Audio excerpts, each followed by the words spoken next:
All right, today we're jumping into the incredible story of Mexico. And I mean, what a story it is. We're talking 4,000 years of history, from colossal empires and dramatic conquests, all the way to fiery revolutions that shaped the nation we know today. It's going to be a fascinating ride. But look, this isn't going to be some dry history lesson. We're not just listing off dates. The real question we're tackling is this. How can a story that's thousands of years old still define a nation right now?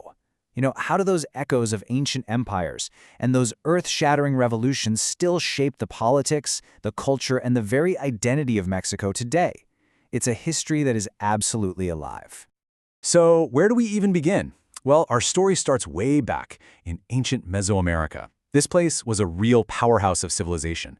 We're talking about these incredible, monumental societies that literally rose up out of the jungle, and they're the ones who laid the foundation, the cultural and architectural bedrock for everything that would become Mexico. And just get a load of this timeline. The sheer scale of it is kind of mind-blowing, right?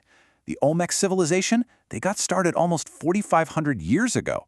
And what's really cool is that for centuries, these massive cultures weren't just isolated. They overlapped, they influenced each other, creating this unbelievably rich and complex world.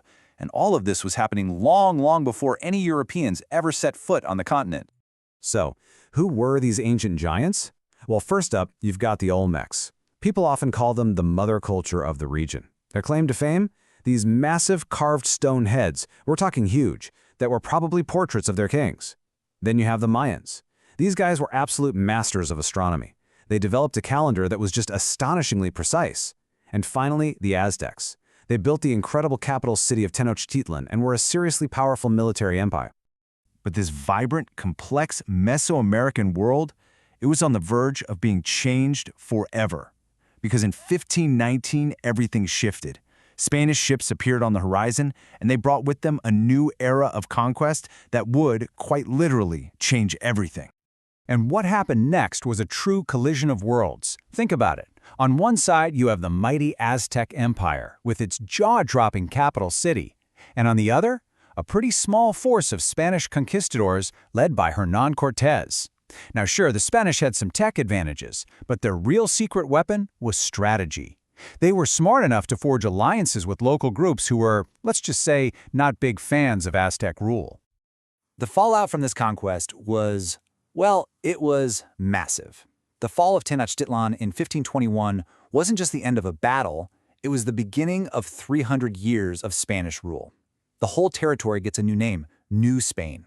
A whole process of so-called integration kicks off, which really meant imposing the Spanish language and Christianity. But let's be real, the main goal here was extraction.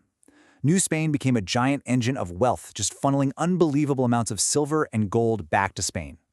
So what was life actually like during those 3 centuries of Spanish rule? Well, society was super rigid. It was all based on this strict caste system, depending on where you were born and your heritage, with folks born in Spain right at the very top. The economy, it was all about 2 things, silver mining and these huge agricultural estates called haciendas. And the Catholic Church, it became incredibly powerful, shaping pretty much everything, art, culture, daily life. You'd see new colonial cities being built literally on top of the ruins of the old world. But, after 300 years of this, that desire for independence, for self-rule, it just became unstoppable. And that brings us to our next chapter, the long, bloody, and incredibly difficult struggle for Mexico to finally forge its own identity. And every great movement has its heroes, right? The person who lit the first spark. For Mexico's independence, that was Miguel Hidalgo. He was a priest, and in 1810, his famous Grito de Dolores, or Cry of Dolores, became the revolutionary call to arms. Now, after Hidalgo was captured and executed, the fight didn't die. The torch was passed to José María Morelos, who was an absolute brilliant military leader, and he kept that fight for a free Mexico going. The 1800s were just an incredibly wild ride for Mexico. On the one hand, in 1821, they finally did it. They won their independence. A brand new sovereign nation is born. But that amazing victory was almost immediately followed by a ton of instability, which eventually led to a really devastating war with the United States. And in 1848, Mexico was forced to give up its huge northern territories. We're talking about land that is now California, Texas, and a huge chunk of the American Southwest. So yeah, it was a century of the highest highs and the most crushing lows. And believe it or not, the turmoil did not stop there. We're now heading into one of the most defining events in all of Mexican history, the Great Mexican Revolution. This was the conflict, starting in the early 1900s, that would basically burn the old system to the ground and forge a completely new nation from the fire. And right at the heart of this revolution, you find figures like Emiliano Zapata. For him, this fight wasn't just about politics. It was about pure and simple justice. And his core idea, that the land belongs to those who work it, became this powerful rallying cry for countless peasants who'd had their land taken from them over generations. And up in the north, you had the legendary Pancho Villa, this famous saying that's often linked to his time, "Poor Mexico, so far from God and so close to the United States." It just perfectly captures the bigger struggle of that era. It wasn't just a fight for justice inside Mexico, it was also a fight for national sovereignty against powerful outside forces. Really, when you think about it, Zapata and Villa together, they kind of represent the two halves of the revolution's soul. So after a full decade of fighting, what was the result? What was the legacy? Well, nothing short of a complete reinvention of the country. The revolution gave birth to a new, really progressive constitution in 1917, one that guaranteed social and labor rights for the first time. It pushed through huge land reforms, finally breaking the grip of that old landowning class. And out of all that fire and ash, a powerful, new sense of what it meant to be Mexican was born. And you know what? The legacy of that revolution is still shaping the nation to this day. So let's bring it all together and see how this incredible, long history of empires and revolutions is still very much alive in the Mexico that we see today. Okay, so today, Mexico is a modern democracy with a really complex and diverse economy. And you can actually see the echoes of its entire history right here in its economy. You've got a huge industrial sector. You have a powerful agricultural tradition that stretches all the way back to Mesoamerican times. And, of course, a lot of wealth from its oil resources, which were nationalized. And that's a direct legacy of the revolution's fight for national sovereignty.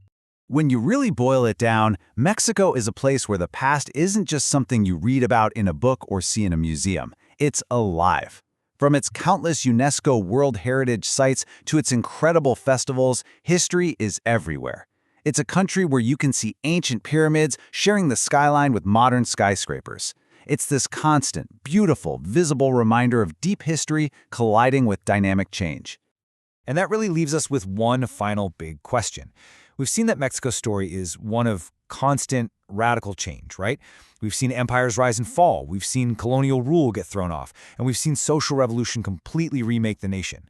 So you have to wonder, for a country that has been literally forged in transformation, what's the next one?